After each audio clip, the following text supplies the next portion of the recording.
Sak mene. Sak mene. Iya, udah sih. Iya, Wes.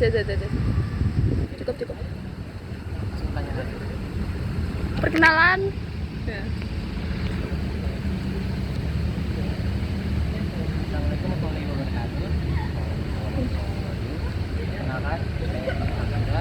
Ini saya perwakilan dari kelompok 6 ingin mewawancarai pendapat anak fakultas hukum bagaimana mengenai strategi tersebut.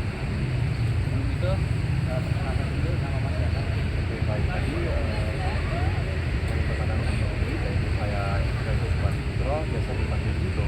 Saya adalah fakultas hukum Universitas Brawijaya angkatan 2024, dan saat ini saya berposisi sebagai narasumber dari kawan-kawan kami dari Fakultas Hukum.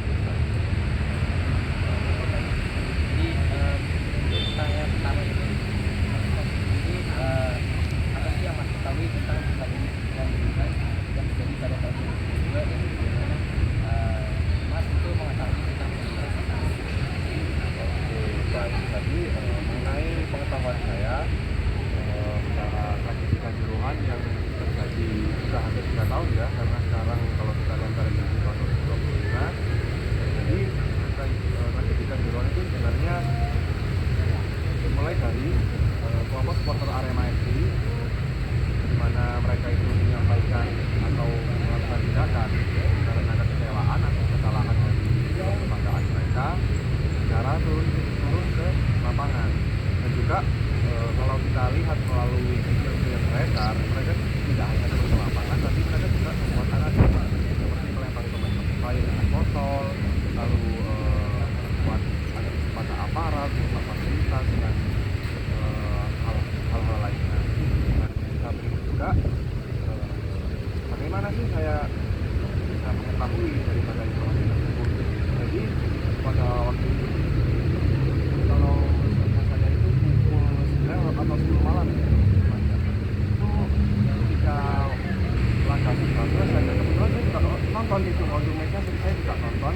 Dan yang tampak di TV memang pemain Persebaya itu ketika laga usai itu mereka dilempari oleh Arema FC, dilempari tadi seperti botol, gelas, juga beberapa mungkin menit atau jam ya setelah laga tersebut itu langsung diwarnakan oleh beberapa media sehingga berita tentang laga tersebut itu langsung terjadi.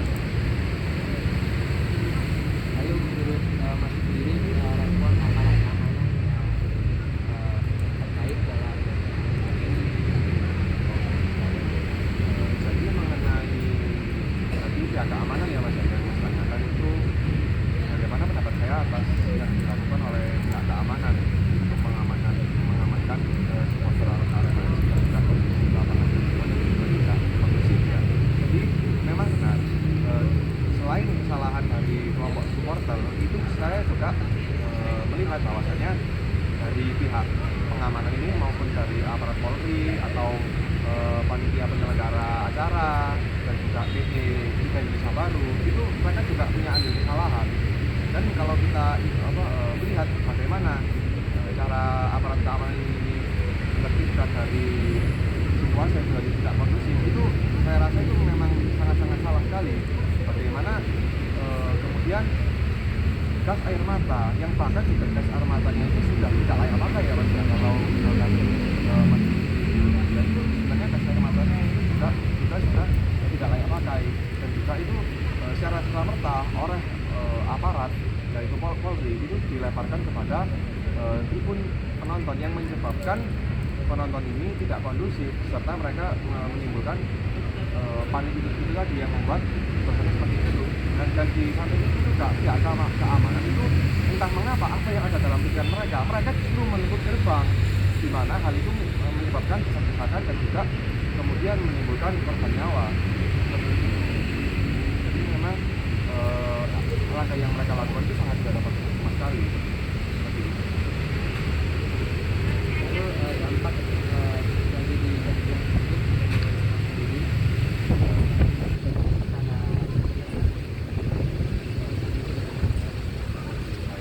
Kalau mengenai secara sosial itu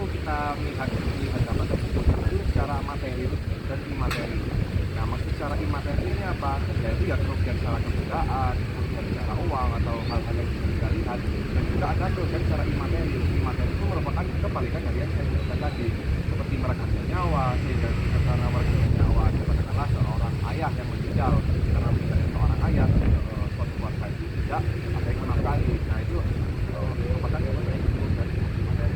Nah kalau kita lihat dari dua hal tersebut itu ya kerugiannya itu sangat bagaimana ya, itu sangat merugikan sekali, itu sangat masif sekali itu. Karena kalau kita lihat juga korban jiwanya itu orang yang merekam nyawa itu sampai 135 orang, dimana hal tersebut itu sangat banyak sekali. Kalau kita katakanlah sedang ospek jurusan gitu kan ya, itu orang 135 kalau dibandingkan itu juga banyak sekali ya Mas ya. Oleh karena itu ya kalau memandang dari segi sosial tersebut sangat merugikan. Pun juga secara hukum, di mana secara hukum hal tersebut itu tidak diperbolehkan, dan juga secara etika kan institusi itu pasti punya etika dalam menjalankan dari SOP atau standar operasional. Nah kalau kita lihat pihak kepolisian yang melemparkan gas air mata itu, mereka itu melanggar sebenarnya daripada etika kepolisian untuk mengamankan situasi, karena gas air mata itu tidak tepat kondisinya jika digunakan dalam hal yang seperti itu. Jadi itu melanggar hukum. Dan kalau misalkan kita ikuti dari perkembangan kasusnya ya, itu beberapa aparat yang memang sudah terdakwa itu mereka justru dilepaskan loh. Jadi singkatnya itu ada 3 orang dari kepolisian, 2 antaranya mereka itu dilepaskan. Dan ini juga menjadi sebuah pertanyaan besar, mengapa mereka bisa dilepaskan padahal kan mereka sudah secara bukti bahwa mereka itu melemparkan gas air mata itu ke tribun, dan juga gas air mata tersebut tidak layak pakai. Terus menurut Mas sendiri itu proses hukum yang sedang atau jalan terkait kasus ini, Mengenai proses hukum dari tragedi Juruhan ini menurut saya juga ada bau-bau seperti itu. Karena seperti itu tadi, dilepasnya beberapa anggota kepolisian di mana mereka terdakwa dan melepaskan gas air mata. Lalu juga ada seingat saya itu Bapak, saya pakai ini misalnya Bapak L dari Direktur Utama PDLIB atau Liga Lalu, yang sampai saat ini proses hukumnya itu tidak dilanjutkan. Dan juga kalau saya kulik-kulik negara terakhir itu proses hukum dari mantan Direktur Utama PDLIB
lain itu untuk tetap menyuarakan demi keadilan dan juga kepastian hukum bagi para korban atau para pihak yang memang terkena dampak atau kerugian dari kasus tersebut. Jadi kita ini tidak harus masih untuk dibawa ke jalan, untuk tanah bis, tapi kita tidak harus melakukan hal sejauh itu dengan cara kita tetap menyuarakan dari hal tersebut. Kita sudah memiliki atau adil dalam menyuarakan keadilan yang ada. Lalu bagaimana Anda melihat peran media dalam memberitakan tentang Baik, jadi untuk peran media yang saya perhatikan di beberapa media itu mereka sudah sangat baik sekali untuk mewartakan dari kasus ini, dan juga ada beberapa media itu yang masih tetap keep up atau update akan kasus mengenai tragedi ini, dan mereka itu juga menolak untuk diam dan juga terus menyuarakan dari update akan kasus tersebut. Ya, saya rasa untuk peran media itu sudah sangat baik sekali. lalu apa sih tragedi ini mempengaruhi pernyataan Anda itu terhadap sepak bola Indonesia secara umum? Baik. Untuk sepak bola Indonesia secara umum, tragedi ini itu memberikan dampak secara imaterial, secara hal-hal yang tidak bisa diukur tadi. Yaitu apa? Salah satunya adalah tercorengnya persepak bolaan tanah air.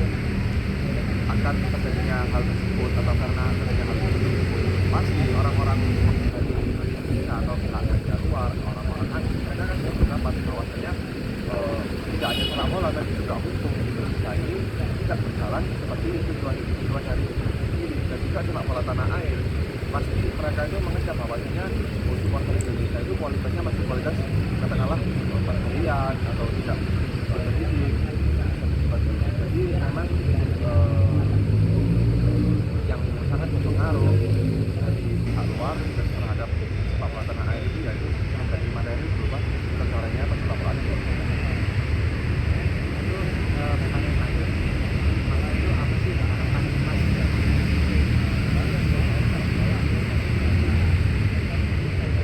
Jadi harapan saya mengenai proses hukum akan kasus tersebut itu semoga pihak yang berwenang yaitu kepolisian itu mereka mampu gitu loh mengusut tuntas akan hal tersebut. Karena kalau kita ikuti kasus tersebut itu masih stuck gitu mas di pengadilan. Dan kemarin itu terakhir beberapa anggota dari korban jiwa